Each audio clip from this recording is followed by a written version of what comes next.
भविताणम् नमो सिद्धाणं नमो आयर्याणं नमो उवध्यायाणं नमो लोये सर्वसाहुणम् जो राग द्वेष विकार वर्जित लीन आत्म ध्यान में जिनके विराट विशाल निर्मल अचल केवल ज्ञान में युगपत विशद सकलार्थ झलके ध्वनित हो व्याख्यान में वे वर्धमान महान दिन विचरे हमारे ध्यान में विचरे हमारे ध्यान में।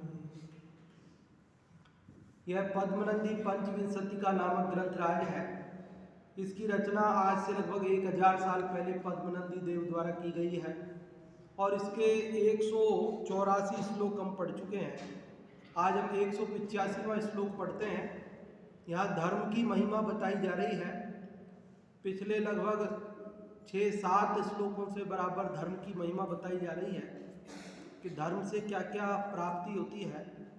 अभी इस 185वें श्लोक में भी धर्म की महिमा ही बताई जा रही है कि धर्म से क्या क्या चीज़ें मिलती है, वो बता रहे हैं। भृंगा पुष्पित केतकीमिव मृगा वन्यामिव स्वस्थलिं नद्यः सिन्धुमिवाम्बुजाकरमिव श्वेतच्छदा पक्षिणः शौर्यत्याग विवेक विक्रम यशः संपत्सहायादयः सर्वे धार्मिकमाश्रयन्ति न हितं धर्मं विना किंचन। क्या कह रहे हैं कि भृंगहा मतलब भौरे, भ्रमर, पुष्पित केतकीम, पुष्पित मतलब जिसमें पुष्प आ गए हैं, ऐसी केतकी, केतकी का वृक्ष होता है, केतकी का पौधा, जिसमें केतकी के जब फूल आ जाते हैं तो भौरे उसके पास अपने आप ही पहुंच जाते हैं। बुलाना नहीं पड़ता केतकी को कि आओ मेरे यहाँ फूल खिल गए तुम आ जाओ। जैसे उसमें फूल खिलते हैं तो भौरे अपने आप उसके पास पहुंच जाते हैं। इव, इव मतलब की तरह। एक उदाहरण दिया है और दूसरा भी उदाहरण दे रहे हैं। पहला उदाहरण क्या कि जैसे भौरे पुष्पित केतकी के पास चले जाते हैं, पुष्पित केतकी का आश्रय लेते हैं। मृगा वन्याम एव स्वस्थलिम, और दूसरा उदाहरण दिया कि मृगा मतलब मृग, हिरण, पशु, वन्याम वन में, स्वस्थलिम अपने स्थान का आश्रय लेते हैं। जो भी जानवर जहां भी रहता है जंगल में, सबके अपने अपने रहने के स्थान हैं और सब अपने अपने स्थान पर दिन भर घूमते हैं इधर उधर भोजन की तलाश में, और शाम होते ही अंधेरा पड़ते ही सब कहाँ पहुंच जाते हैं, अपने अपने स्थान में पहुंच जाते हैं। चिड़िया है तो घोंसले में पहुंच जाएगी, कोई बिल में रहने वाला जानवर है तो बिल में पहुंच जाएगा, कोई गुफा में रहता है वो गुफा में पहुंच जाएगा, कोई पेड़ों में झुरमुट में रहता है वहाँ पहुंच जाएगा, कोई पेड़ की डाली पर रहता है वहाँ। सब अपने अपने वन में स्थान पर, उन स्थानों को कहना पड़ता है आ जाओ शाम हो गई अपनी जगह जाओ। सब अपना अपना आश्रय, अपने अपने स्थान का आश्रय अपने आप ले लेते हैं। तीसरा उदाहरण दिया नद्यः सिंधुम, नदियां सिंधु मतलब सागर, समुद्र का आश्रय ले लेती है। कहाँ चली जाती है नदियां? नदियां कहाँ चली जाती है? समुद्र बुलाता है आ जाओ नदियों यहाँ आ जाओ। नदियां बिना बुलाए अपने आप जैसे समुद्र का आश्रय ले लेती है। भ्रमर बिना बुलाए पुष्पित केतकी मतलब कोई भी फूल आने जिसमें आ जाते हैं, केतकी का वृक्ष लिया और दूसरे भी पुष्पित, उन पर भौरे अपने आप आ जाते हैं। और वन में अपने अपने स्थान को जानवर अपने आप चले जाते हैं। और चौथा उदाहरण दिया अंबुजाकरम इव श्वेतच्छदः पक्षिणः। अंबुजाकर मतलब, अंबुज मतलब कमल, कमल जिसमें खिल रहे हैं ऐसा तालाब। अंबुजाकर मतलब मानसरोवर, और भी जो सरोवर है वो भी, और मानसरोवर, उस मानसरोवर को श्वेतच्छदः पक्षिणः। श्वेतच्छदा मतलब श्वेत मतलब सफेद है, जिनके छद मतलब पंख, सफेद पंख वाले जो हैं पक्षी मतलब हंस। सफेद पंखों वाले पक्षी कोई और भी हो सकते हैं, किंतु यहाँ हंस के अर्थ में ही समझना। और कमल खिलने वाले तालाब अन्य भी हो सकते हैं, लेकिन मानसरोवर सबसे उत्तम है। तो यहाँ 4 उदाहरण हो गए। कौन कौन से? कि जैसे भंवरे पुष्पित केतकी की तरह, इव लगाए ना, इव। और मृग वन में स्वस्थलिम, ये वन्याम इव, अपने स्थान की तरह। नद्या सिंधुम इव, इव मतलब की तरह। नदियाँ समुद्र की का आश्रय लेती है उसी तरह। और अंबुजाकरम इव श्वेतच्छदा पक्षिणः, हंस पक्षी मानसरोवर का आश्रय लेते हैं उसी तरह। 4 उदाहरण दे दिए। किस किस की तरह? भौरा किसका आश्रय लेता है? पुष्पित केतकी का। और मृग किसका आश्रय लेते हैं? वन में अपने स्थान का। और नदियाँ किसका आश्रय लेती हैं? समुद्र का। और हंस किसका आश्रय लेते हैं? मानसरोवर का।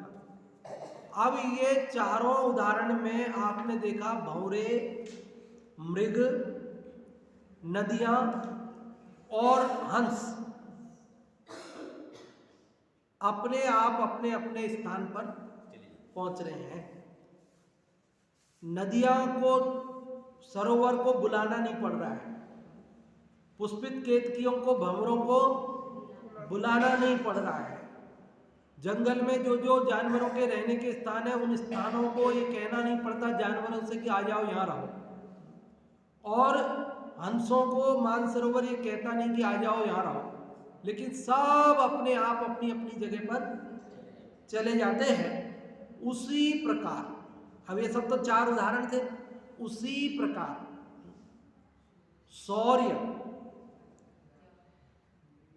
शौर्य, त्याग, विवेक, विक्रम, यश, संपत्ति, संपत्ति मतलब संपत्ति, और सहाय, आदय मतलब आदि। क्या क्या? शौर्य, त्याग, विवेक, विक्रम, यश, संपत्ति, सहायक आदि। वहाँ तो 4 चीजें थी, भौरा, मृग, नदियाँ और हंस, 4 चीजें थी। और यहाँ कितनी हो गई?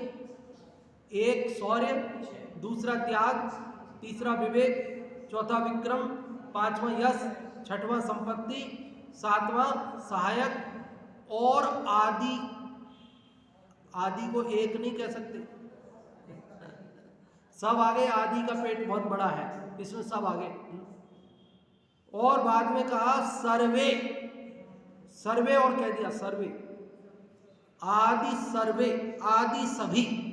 सर्वे मतलब वो जो अंग्रेजी वाला सर्वे वो नहीं, सर्वे संस्कृत में मतलब सब। सर्वे मतलब सब, सब चीजें धार्मिकम आश्रयंती, धार्मिक व्यक्ति का आश्रय ले लेती है। धर्मात्मा व्यक्ति का आश्रय लेते हैं। जैसे नदियां समुद्र का आश्रय लेती हैं, वैसे ही शौर्य, त्याग, विवेक, विक्रम, यश, संपत्ति, सहायक आदि सभी चीजें धर्मात्मा का आश्रय लेती हैं। अर्थात अर्थ क्या हुआ कि धर्मात्मा को ये सब चीजें मिल जाती है। धर्मात्मा के पास ये सब चीजें होती है। क्या क्या? शौर्य, शूरवीरता, शौर्य मतलब शूरवीरता। त्याग मतलब दान करना, त्याग करना। विवेक, हित और अहित का पहचान करने वाली बुद्धि, उसको कहते हैं विवेक। और विक्रम मतलब पराक्रम। और यश प्रसिद्धि, संपत्ति, धन दौलत और सहायक, ये सब चीजें, आदि सब चीजें, यही नहीं, इनके अलावा भी और जो भी चीजें जगत में है वो सब चीजें किसका आश्रय लेती है। और अभी और पक्का करने के लिए और कहा, क्या कहा, न हितम धर्मम विना किंचन। न मतलब नहीं, हितम मतलब हित, भला, धर्मम बिना, धर्म के बिना, किंचन मतलब किंचित मात्र भी। कहते धर्म के बिना किंचित भी जीव का भला नहीं हो सकता। क्या कहा, धर्म के बिना जीव का किंचित थोड़ा सा भी भला नहीं हो सकता, और धर्म से उसका भला ही भला है। क्या कहा, यहाँ धार्मिक यानी पुण्यशाली और धार्मिक दोनों लेना चाहिए है क्या, धार्मिक में मतलब बिल्कुल पुण्यशाली भी साथ में। बिल्कुल, व्यवहार धर्म भी लेना बस। और निश्चय धर्म भी लेना। दोनों। व्यवहार धर्म मतलब शुभ भाव और निश्चय धर्म मतलब शुद्ध भाव। तो शुभ भाव और शुद्ध भाव दोनों को इसमें गर्भित समझना। और शुद्ध भाव की मुख्यता से भी कथन करें तो भी दिक्कत इसलिए नहीं है कि अगर शुद्ध भाव की पूर्णता नहीं हुई तो नियम से वो ये सब लौकिक उत्तम उत्तम, क्योंकि उसके साथ में उत्कृष्ट पुण्य भी बनता ही है।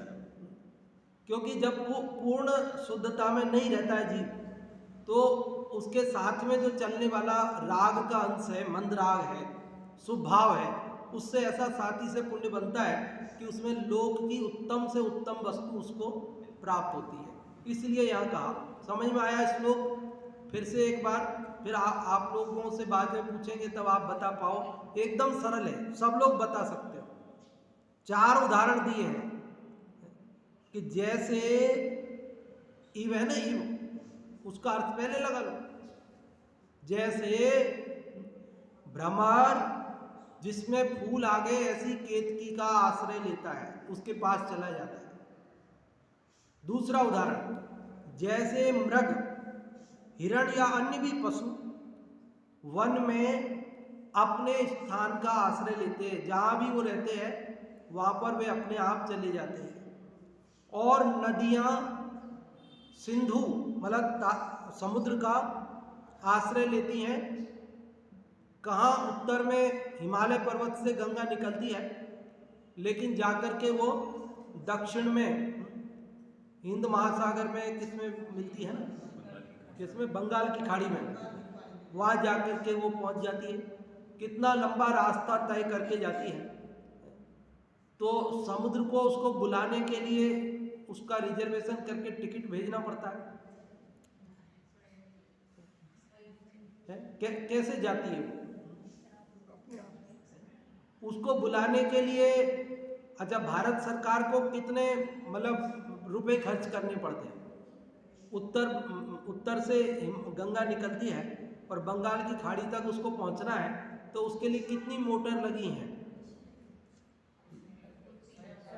यहाँ से 50 किलोमीटर जयसमंद है, और जयसमंद का पानी उदयपुर वालों को पिलाने के लिए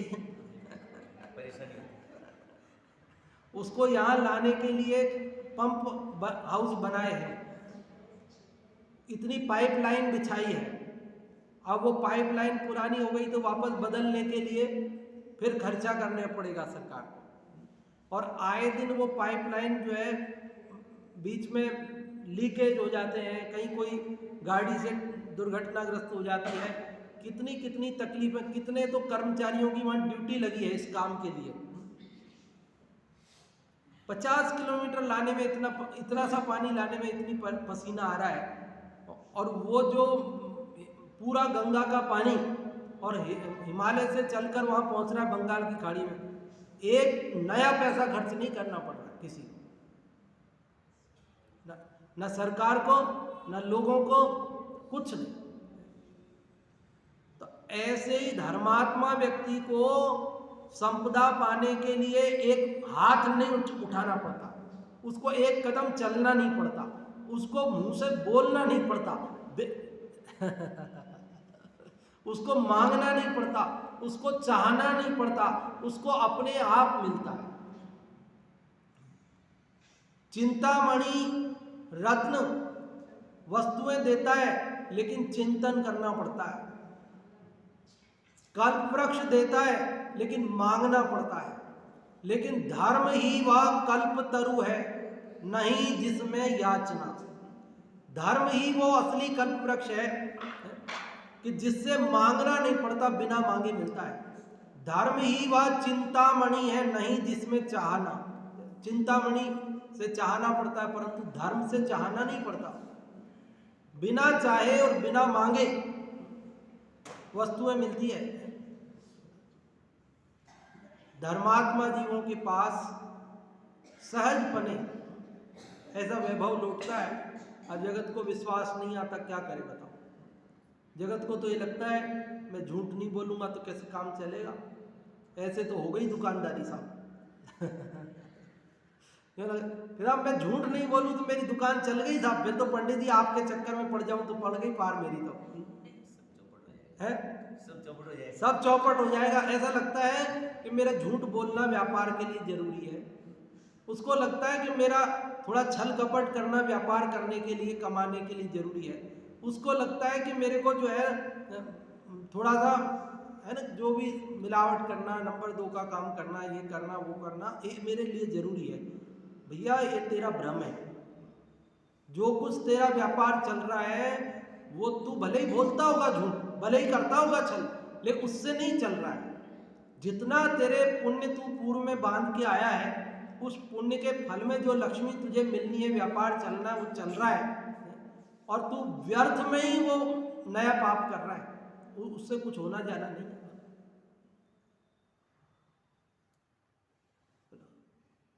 मतलब बिना पुण्यवान को लक्ष्मी कैसे प्राप्त होती है? चाहने पर, मांगने पर। रजरेत पेले रात दिन, पर तेल जो पावे नहीं। सद्भाग्य बिन जो संपदा, मिलती नहीं व्यापार में। बिना भाग्य के व्यापार में भी संपदा मिलती नहीं। आप व्यापार करने जाओ इसलिए कि मुनाफा होगा और घाटा लग जाता है। आपने माल खरीदा ये उम्मीद में कि अभी मैं जो है सरसों खरीद लेता हूँ, तिल खरीद लेता हूँ, अभी इसके फसल का टाइम है, बाद में इसके भाव बढ़ेंगे। लेकिन आपको पता चला कि भारत सरकार ने बहुत सारा पाम ऑयल का आयात कर लिया है और तेल के भाव ही नहीं बढ़े। फसल के टाइम जो दाम थे वो भी नहीं रहे, अब और कम हो गए। क्या करो? आपने सोचा कि गेहूं खरीद के गोदाम भर लेता हूं, बाद में तो किसान से आने के बाद महंगा होता ही है। लेकिन पता चला कि भारत सरकार ने अपनी वो जो गोदाम थे भरे हुए उनको निकाल दिया कि चलो ये सब बाहर खाली करो, अब पुराना होएगा, नया बाद में देखेंगे। और तो अब वो बाजार में भाव ही नहीं आ रहा। आप क्या करो? आपने ब्याज पे पैसा लेकर माल खरीदा, किराए का गोदाम लेकर उसमें माल रखा। अब स्थिति क्या हो गई कि सांप छछूंदर वाली स्थिति हो गई।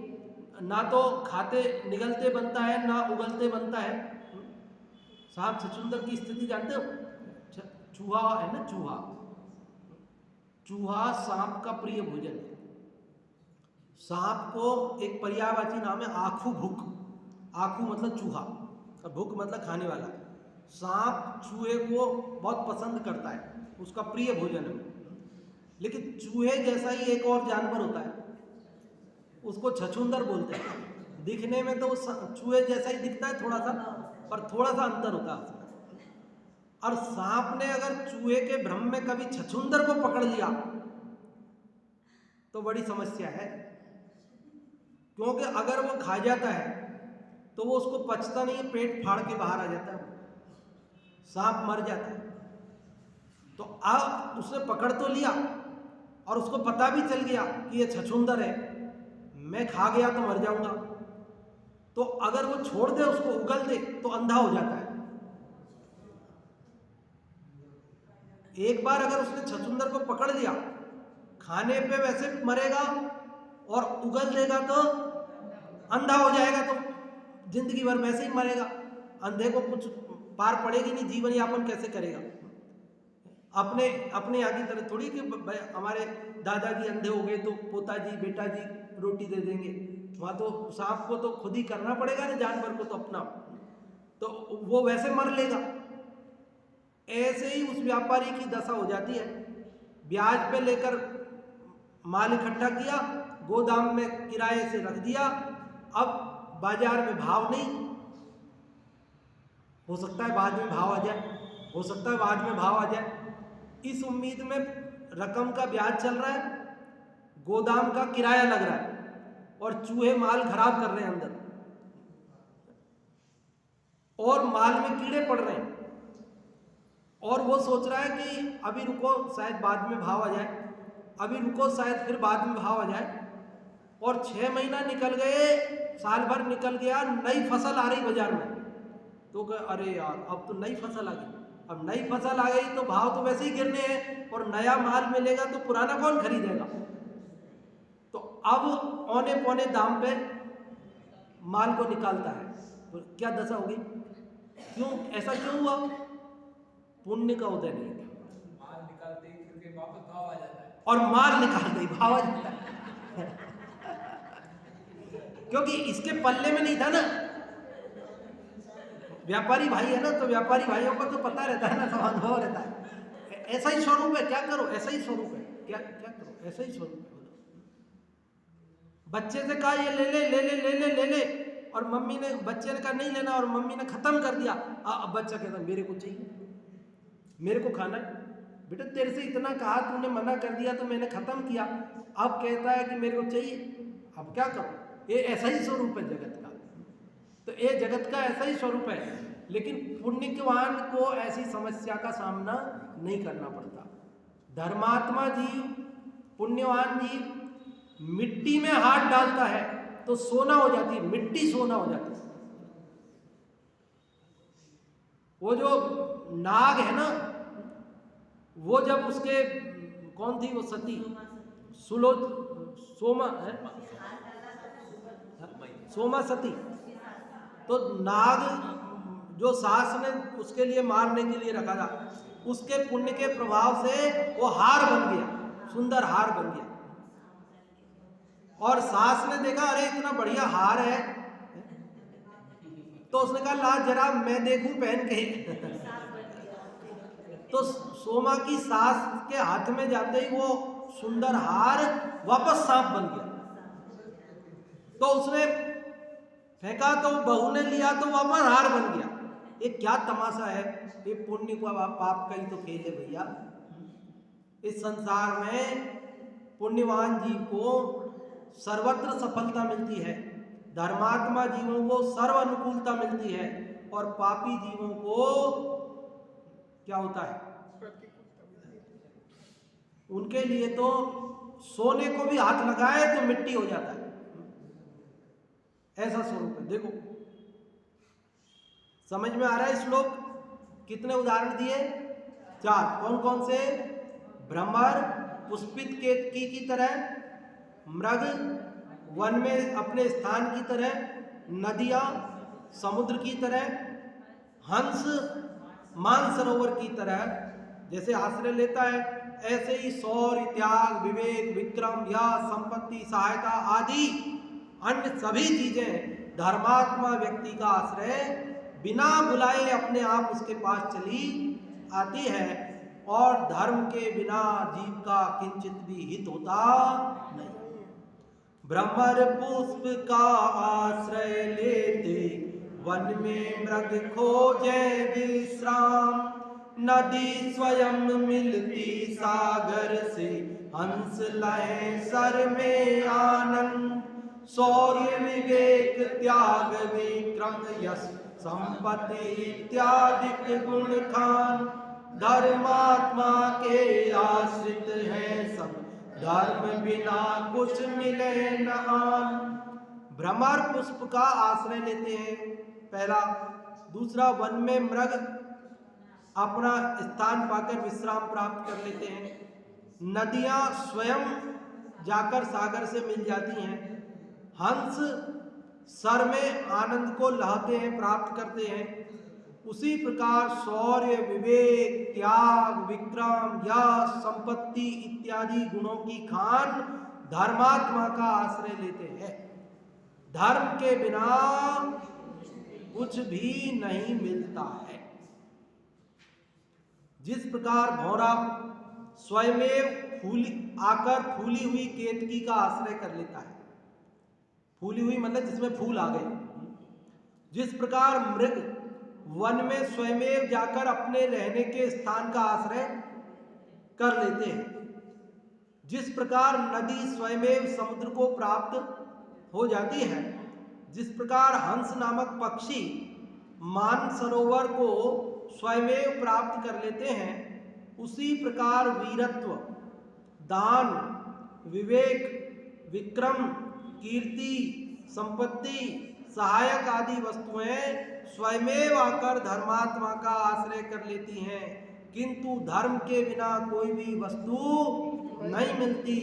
इसलिए जो मनुष्य वीरत्वादी वस्तुओं को चाहते हैं, उनको चाहिए कि वे निरंतर धर्म करें, जिससे उनको बिना परिश्रम के वे समस्त वस्तुएं मिल जाएं। बिना परिश्रम के वो धर्म के आश्रय से जीव को सारी वस्तुएं प्राप्त हो जाती है, सहजपने प्राप्त हो जाती है। धर्मात्मा उन वस्तुओं को चाहता नहीं है, धर्मात्मा उन वस्तुओं को चाहता नहीं है, लेकिन बिना चाहे भी उसको मोक्ष चाहने वालों को मोक्ष नहीं मिलता। ना मोक्षोपि मुमुक्षुताम, मुमुक्षु मतलब मोक्ष चाहने वालों को मोक्ष नहीं मिलता। फिर किसको मिलता है? कि उनको मिलता है जिनको मोक्ष की भी चाह नहीं, किसी की चाह नहीं, जगत में किसी की चाह नहीं, उनको मोक्ष मिलता है। तो ऐसे ही लौकिक वस्तुएं भी किसको मिलती हैं? जिनको चाहिए उनको, जिनको नहीं चाहिए उनको मिलती है। जो दुकानदार हर ग्राहक से कहता ना, आओ आओ भाई साहब आओ आओ जरा देखो तो सही, लेना मत लेना, देख तो लो। ग्राहक सोचता है अरे यार उधर से नहीं जाना, वो पीछे पड़ेगा दुकानदार, वहां से नहीं जाना मैं। और जो चुपचाप अपनी गली में दुकान लेके बैठा है, ग्राहक वहां आके पड़ जाते हैं और सामान ले लेके भाग जाते हैं। दुकान भी नहीं है, दुकान भी गोदाम से ही ले जाते हैं, गोदाम भी नहीं है, घर से ही ले जाते हैं। जो न्याय नीति से व्यापार करते हैं, जो ईमानदारी से व्यापार करते हैं, क्या होता है? स्वयमेव ले जाते हैं। लोग कैसे ले जाते हैं? उनको बुलाना नहीं पड़ता, उनको विज्ञापन नहीं करना पड़ता, उनका विज्ञापन जनता करती है, उनको विज्ञापन नहीं करना। वो एक आदमी लाता है, फिर वो चार को कहता है अरे वो वहां जाना, वो गली में, पतली गली में एक दुकान है ना, वो उसको कोई जानता नहीं है, पर तुम वहां जाना और तुमको माल सही मिलेगा, भाव भी सही लगेगा, चीटिंग नहीं है वहां पे, तुम वहां से ला। अब ऐसे वो चार आदमी फिर चार को कहते हैं, और ऐसे उसके यहाँ भीड़ पड़ती है, उसको कुछ करना नहीं पड़ता। क्यों? क्योंकि उसका काम न्याय नीति का है, क्योंकि उसका काम सत्य और ईमानदारी का है, इसलिए उसको कोई दिक्कत नहीं आती। और जो छल कपट करते हैं, एक बार कोई धोखे में आ सकता है, लेकिन बार बार ऐसा चलता नहीं, ऐसा स्वरूप। ये जो तिब्बत मार्केट वाले पहले बहुत करते थे ना, बार्गेनिंग करते थे, उदयपुर में भी करते थे। जब हम पढ़ते थे तो जयपुर में पढ़ते थे, तब की बात है, जयपुर में है ना, 90 के आसपास की बात, 1990 के आसपास, तो वहाँ अजमेरी गेट के वहाँ पे इनके तिब्बत मार्केट लगता था, ये ऊनी कपड़े वाले सर्दियों में। तो स्वेटर लेने जाते हम पूछते कितने का, तो वो बोलता 500 रुपये का। तो हम कहते 100 रुपये में दोगे? तो वो कहता लाओ भाई साहब। तो हमारे को पछतावा होता, अरे यार ठगा गए अपन तो। अगर अपन ने 50 बोले होते तो 50 में ही दे देता, अपन ने 100 गलत बोल दिए। अब अपन ने तो डरते डरते 100 बोले थे कि कहीं ऐसे नहीं हो कि ये अपने को डांट दे, कि क्या 500 रुपए के माल के 100 रुपए लगाते हो, शर्म नहीं आती है? अपन तो यूँ सोच रहे थे कि कहीं ये डांट नहीं दे, है? डरते डरते अपन ने हिम्मत करी कि 100 रुपए में दोगे क्या, और उसने तो झटाट कर दिया कि ये लो, लाओ 100 रुपए। तो अपने को क्या हो गया, पछतावा हो गया। और हो सकता है उसको 100 रुपए में देकर कोई ज़्यादा बचत नहीं हो रही है, और वो भी सोच रहा होगा अब ठीक है इतनी दूर से माल लाए हैं, अब उतार का सीजन आ गया है, वापस लेके जाना पड़ेगा, खर्चा साल भर पड़ा रहेगा। अपने 90 का आया 100 में जा रहा है, 10 रुपये बच रहे, खूब है। 100 में आया 100 में भी जा रहा है तो भी ले जाने का भाड़ा तो नहीं लगेगा, साल भर पड़ा रहेगा, उसका ब्याज तो नहीं लगेगा, डिजाइन पुरानी तो नहीं होएगी। पता नहीं क्या सोच के वो दे के जा रहा है, लेकिन अपने मन में क्या है। और जब से इन्होंने रेट फिक्स कर दी, अब क्या है, अब हमको क्या पता वो कितने का है। उन्होंने भले उसको 250 रुपए के कोई 500 रुपए फिक्स करके रख दिया हो तो भाई अपने तो डबल लेना सबसे, तो हमें क्या पता। अब 500 रुपए चुपचाप दे के आ जाते हैं, वो कहे 1 रुपया भी कम नहीं होगा, हम भी कहते हैं कि हमको पता है कम नहीं होगा, इसलिए जो लिख रहा है उसके ऊपर वो दे देते हैं उसको। उसका भी टाइम खराब होता था, बहुत देर तक हील उज्जत होती थी, और अपना भी टाइम खराब होता था। और जब वो 500 का माल 100 में देने तैयार हो जाए ना, अपने मांगे जितने में, तो अपने मन में वहम आता, तो कहते अभी जरा रुको मैं पीछे और देख के आता हूँ, और देख के आता हूँ। फिर 100 में भी लेते नहीं 100 में भी, क्यों? क्योंकि मन में वहम आ गया ना, अभी और देख के आता हूँ, ऐसा है। क्या कह रहे? नहीं, मतलब ऐसा ही स्वरूप है। पर और मैंने आपको बताया था, जयपुर में हम पढ़ते थे तो वहाँ बापू बाजार में एक दुकानदार था। वो दुकानदार हमेशा उसका जो भी धर्म का वो मानने वाला होगा, कोई मंत्र वो जाप करता रहता था, एक शब्द भी मुंह से बोलता ही नहीं था।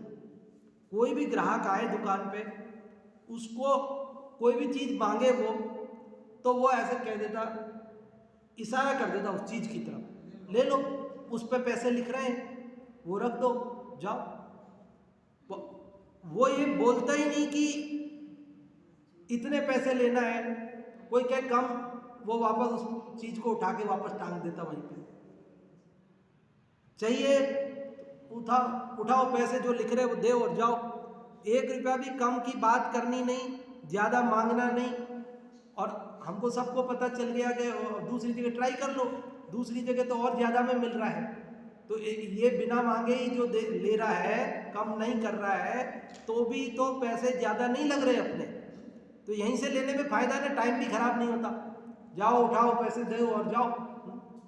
तो आप कैसा काम पसंद करते हो, बोलो? कैसी दुकान, आप कैसे ग्राहक हो, आपको कैसी दुकान पसंद है, बताओ? तो फिर हम दुकानदार भी ऐसे ही बन जाए। हम ग्राहक तो ऐसे हैं और दुकानदार ऐसे नहीं बनना चाहते हैं।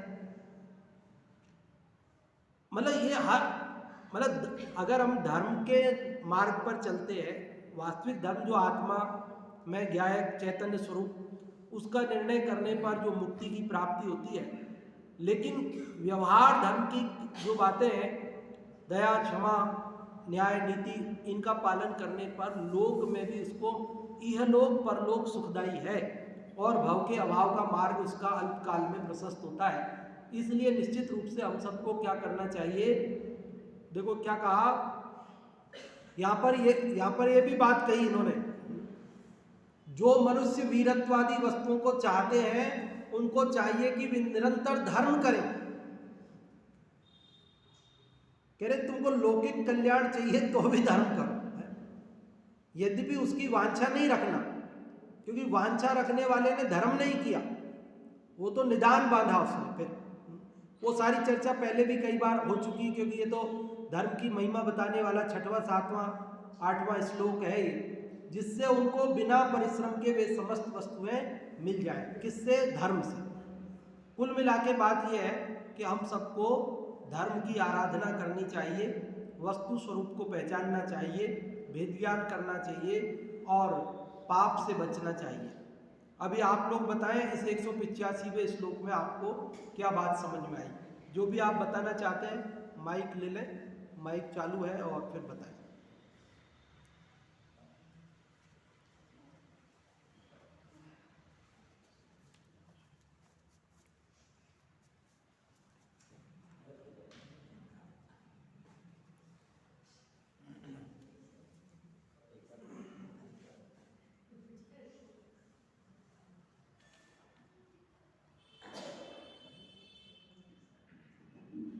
जिस प्रकार भंवरा पुष्प का आश्रय लेता है और जंगल के प्राणी रात होने पर अपने स्वयं स्थान पर चले जाते हैं और नदी समुद्र का आश्रय ले लेती है और हंस मानसरोवर का आश्रय लेता है, उसी प्रकार शौर्य, त्याग, विवेक, विक्रम, यश, संपत्ति आदि सब धर्म के आश्रित है। धर्म के बिना कुछ भी नहीं होता है। बहुत बढ़िया आपने बताया। और भी कोई बताना चाहते हैं? इधर महावीर भाई बताना चाह रहे हैं आप शायद, मुझे ऐसा लगा। चलो उधर महिला वर्ग में कौन बता रहे हैं?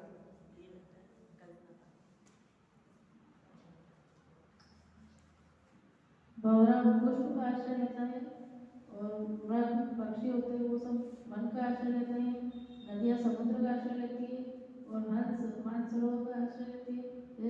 मनुष्य और शौर्य, त्याग, विवेक, विक्रम, यश, संपदा आदि ये सब धर्म के आश्रय लेते हैं।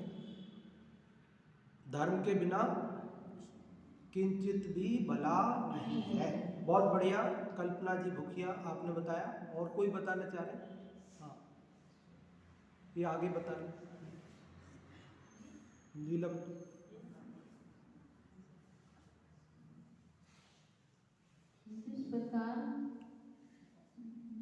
जिस प्रकार भंवरा पुष्प केतकी का आश्रय लेता है, हरिण वन में अपने स्थान का आश्रय लेते हैं, नदियाँ समुद्र का आश्रय लेती हैं और जो हंस पक्षी है वह मानसरोवर का आश्रय लेता है। उसी प्रकार शौर्य, त्याग, विवेक, विक्रम, यश, संपत्ति सहाय आदि सभी धर्मात्मा का आश्रय लेते हैं। धर्म के बिना किंचित मात्र भी भला नहीं है। हाँ जी, बहुत बढ़िया। पीछे कौन बताना चाह रहे थे? हाँ जी,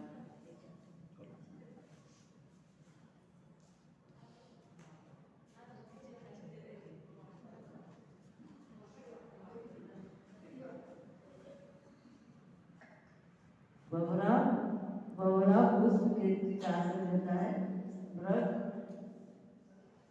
वन